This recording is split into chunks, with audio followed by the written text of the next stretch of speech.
मेरा नाम डॉक्टर असदुल्ला बूटी है। मैं interventional cardiologist and director cardiac cath lab Tabba heart institute. आज हम बात करेंगे हाइपरटेंशन या हाई ब्लड प्रेशर के बारे में। इस वक्त दुनिया में 1 बिलियन से ज़्यादा लोग इस बीमारी से मुतासर हैं। हाई ब्लड प्रेशर या हाइपरटेंशन अहम क्यों है? हाई ब्लड प्रेशर एक अहम रिस्क फैक्टर है दिल की बीमारियों के लिए। अगर हम ब्लड प्रेशर को कंट्रोल नहीं करेंगे, अनचेक्ड हाई प्रेशर रहेगा तो उससे हार्ट अटैक, फालिज, गुर्दे फेल होना, नज़र ख़त्म होना, ये सब पेचीदगियाँ हैं जो हाई ब्लड प्रेशर के बायस होती हैं। हाई ब्लड प्रेशर किस चीज़ को बोला जाता है? नॉर्मल ब्लड प्रेशर की जो नंबर है वो जानना बहुत ज़रूरी है। हम जब भी ब्लड प्रेशर चेक कर रहे होते हैं तो उसमें 2 नंबर्स होते हैं, एक ऊपर वाला जिसको मेडिकल की ज़बान में सिस्टोलिक ब्लड प्रेशर बोला जाता है और एक नीचे वाला नंबर जिसको डायस्टोलिक ब्लड प्रेशर बोला जाता है। तो उनके नॉर्मल फिगर्स याद रखना बहुत ज़रूरी है। सिस्टोलिक 120 मिलीमीटर्स ऑफ मर्क्यूरी और जो डायस्टोलिक है 80 मिलीमीटर्स ऑफ मर्क्यूरी। तो अगर नंबर सिस्टोलिक का 120 से ऊपर और डायस्टोलिक का 80 से ऊपर या 80 से ऊपर आ रहा है तो ये हाइपरटेंशन का आगाज़ हो जाता है।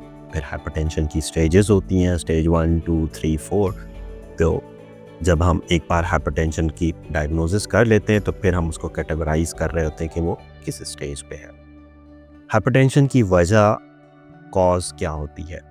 90% ऑफ केसेस में हाइपरटेंशन की कोई डायरेक्ट वजह नहीं होती। हम उसको इसेंशियल हाइपरटेंशन या प्राइमरी हाइपरटेंशन बोल रहे हैं।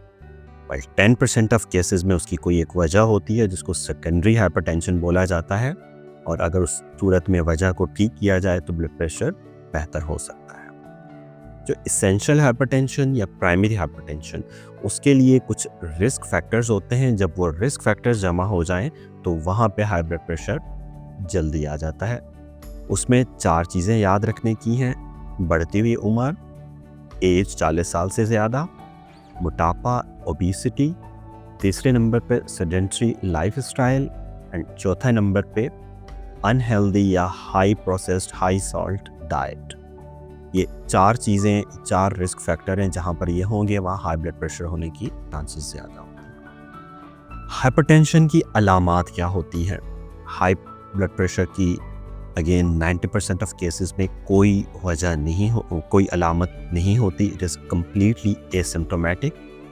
इसी वजह से इसको हम अपनी ज़बान में साइलेंट किलर या खामोश कातिल भी बोलते हैं। तो जानने का तरीका सिर्फ एक है कि आप ब्लड प्रेशर चेक करें और फिर जानें कि आपको हाई ब्लड प्रेशर की बीमारी है या नहीं। सिर्फ 10% ऑफ केसेस में, जहाँ पर जैसे मैंने इब्तिदा में बताया कि वो जब सेकेंडरी हाइपरटेंशन होता है तो उस वक़्त कुछ अलामात होती हैं, वो उस बीमारी की होती हैं जिस बीमारी की वजह से हाई ब्लड प्रेशर हुआ है, या उस वक़्त जब ब्लड प्रेशर बहुत हाई रेंज में, जैसे सिस्टोलिक है वो 200 से ऊपर और डायस्टोलिक जो है 120 से ऊपर चला जाए, तो उस वक़्त कुछ अलामात होती हैं। उसको हम हाइपरटेंसिव अर्जेंसी या हाइपरटेंसिव इमरजेंसी बोल रहे होते हैं। हाई ब्लड प्रेशर का इलाज या प्रिवेंशन, उससे पहले हम उसे क्या होने से रोक सकते हैं। यस, जैसे मैंने इब्तिदा में कहा कि उसके कुछ रिस्क फैक्टर्स हैं। उन रिस्क फैक्टर्स को कंट्रोल करके हम हाई ब्लड प्रेशर होने को रोक सकते हैं। उनमें से एक तो फिक्स है, जो कि एज है, वो बढ़ती रहेगी, हम उसे नहीं रोक सकते। बट बाकी 3 रिस्क फैक्टर्स को हम कंट्रोल करके हाई ब्लड प्रेशर या हाइपरटेंशन की बीमारी होने को रोक सकते हैं। मोटापा, अगर आपकी ओबेसिटी है तो आप अपनी ओबेसिटी को कम करें, सेडेंटरी लाइफस्टाइल को चेंज करें।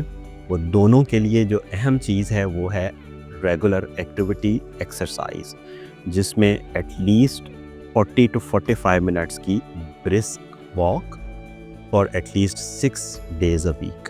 तो हफ्ते के 6 दिन आप तेज़ कदमों से चहलकदमी करें, कम से कम 40 से 45 मिनट। ये एक अहम तरीका है जो हाई ब्लड प्रेशर होने को रोक सकता है या ओवरकम करेगा ओबेसिटी एंड सेडेंटरी लाइफस्टाइल। दूसरा तरीका है ग़िज़ा। अपनी ग़िज़ा से हाई प्रोसेस्ड फूड, जिनमें नमक की मिक़दार ज़्यादा होती है, उनको कम करें, कम से कम इस्तेमाल करें। सादा ग़िज़ा जो कि फ़ाइबर और फ्रेश फ्रूट्स, और वेजिटेबल्स में रिच हो, तो ऐसी ग़िज़ा का इस्तेमाल ज़्यादा करें।